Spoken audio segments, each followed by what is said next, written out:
education, knowledge, books review, inspiration, interview. Hendra Syah Official.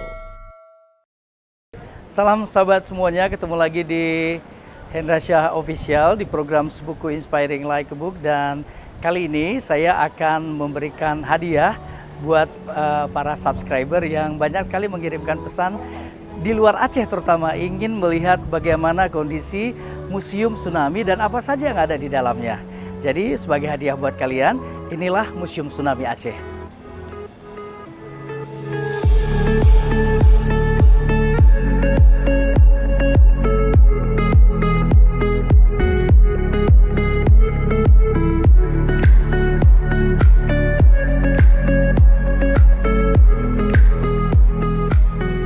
Bagi teman-teman yang belum pernah datang ke Museum Tsunami Aceh, untuk masuk ke sini gampang, dan kita ikuti saja prosedur yang sudah ditentukan oleh para pengelolanya.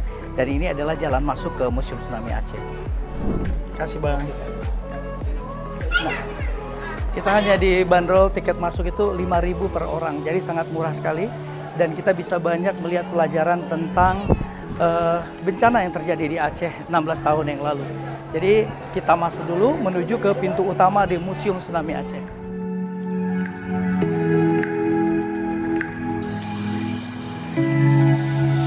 Teman-teman semua, sekarang kita masuk ke lorong tsunami. Ini disebut dengan lorong tsunami.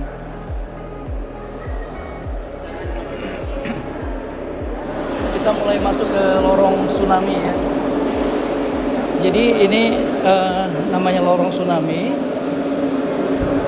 Di dalam ini kita mendengarkan seperti suara banyak manusia melafazkan La ilaha illallah, Allahu Akbar, menyebut nama Allah karena berserah diri ingin selamat dari gelombang tsunami dan juga gempa pada saat itu.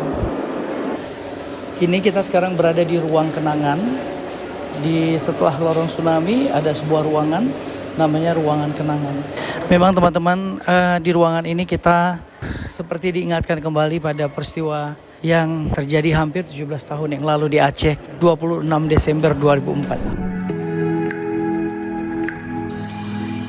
Di ruang sumur doa ini kita melihat banyak sekali nama-nama yang ditabalkan di sini. Itu adalah nama-nama orang yang hilang pada saat gempa dan tsunami tahun 2004 yang lalu. Setelah dari ruang sumur doa, kita masuk ke cerobong. Kita akan melalui tempat ini beberapa meter ke depan. Ini seperti merefleksikan bagaimana gulungan ombak ketika terjadi gempa dan tsunami tahun 2004 di Aceh. Museum Tsunami Aceh sekarang sudah dibuka kembali pasca suasana Covid yang pada saat itu masih tinggi ya. Sekarang sudah melandai dan sudah mulai dibuka. Apalagi sekarang anak-anak sekolah juga sudah mulai libur ya. Jadi banyak pengunjung yang datang dari berbagai tempat, bahkan di luar Aceh sekalipun. Nah, setelah lorong yang sudah kita lalui ini, kita sekarang menuju ke jembatan yang disebut dengan Jembatan Perdamaian. Jadi pasca tsunami, masyarakat Aceh itu mendapat harapan baru ya. Hikmah yang luar biasa perdamaian Aceh, tepatnya pada tanggal 15 Agustus 2005 maksudnya, ditandai dengan MOU Helsinki. Jadi pada saat itu senjata ilegal yang ditemukan dihancurkan kemudian dikubur sebagai bukti penyelesaian konflik Aceh, dan kita masuk ke Jembatan Perdamaian. Nah, teman-teman sekalian, di Jembatan Perdamaian ini kalau kita bisa lihat ya, kalau teman-teman bisa lihat bahwa banyak sekali bendera beberapa negara yang dicantumkan di sini, dipasang menunjukkan negaranya masing-masing, bahwa mereka yang membantu rehab dan rekon Aceh pada saat itu dan juga mendukung perdamaian Aceh setelah 30 tahun lamanya berkonflik.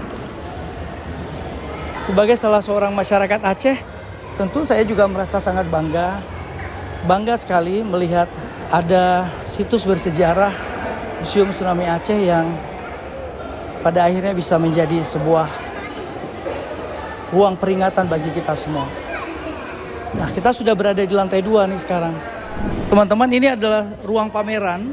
Dan di ruang pameran ini kita bisa melihat banyak sekali foto kenangan yang sangat bersejarah tentang bagaimana kondisi Aceh pasca tsunami di tahun 2004. Dan inilah foto-foto yang tercatat di tahun 2005 tepatnya.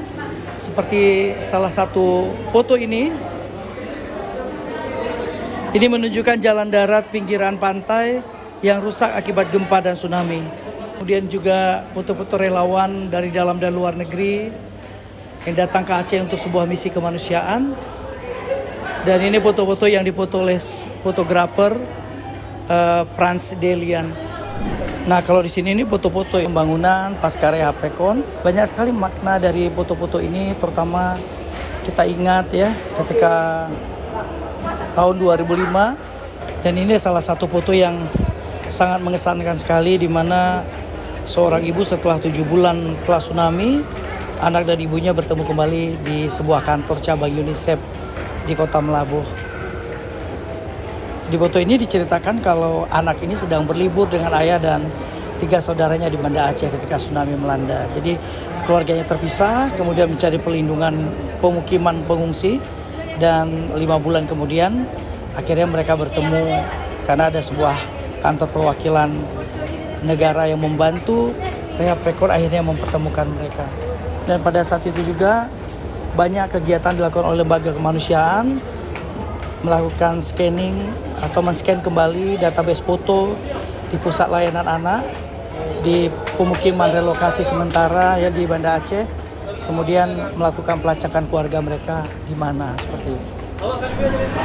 Ini dokumentasi yang tersimpan dengan rapi dari arsip Badan Arsip dan Perpustakaan Aceh tentang bagaimana kondisi Kota Banda Aceh ya pada saat itu pasca gempa dan tsunami.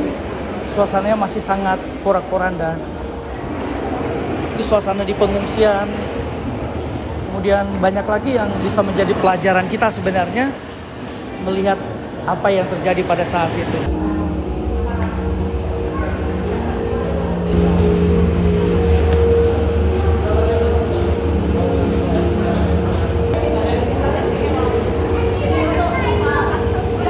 Teman-teman, ini tadi suasana dari Museum Tsunami di Aceh. Banyak sebenarnya yang bisa kita pelajari di sini, terutama salah satu cara kita untuk bisa melawan lupa, karena kita tahu di Aceh dan terutama di Indonesia sangat rentan dengan risiko bencana, begitu gempa bumi, tsunami, dan bencana lainnya. Jadi mudah-mudahan ini bisa menjadi oleh-oleh buat teman-teman semuanya. Bagi yang masih penasaran, silakan datang sendiri untuk visit Aceh untuk tahu lebih banyak tentang kenangan dan sejarah tsunami dan juga gempa Aceh di tahun 2004 yang lalu. Sampai ketemu lagi. Assalamualaikum warahmatullahi wabarakatuh. Education, knowledge, books review, inspiration, interview. Hendra Syah Official.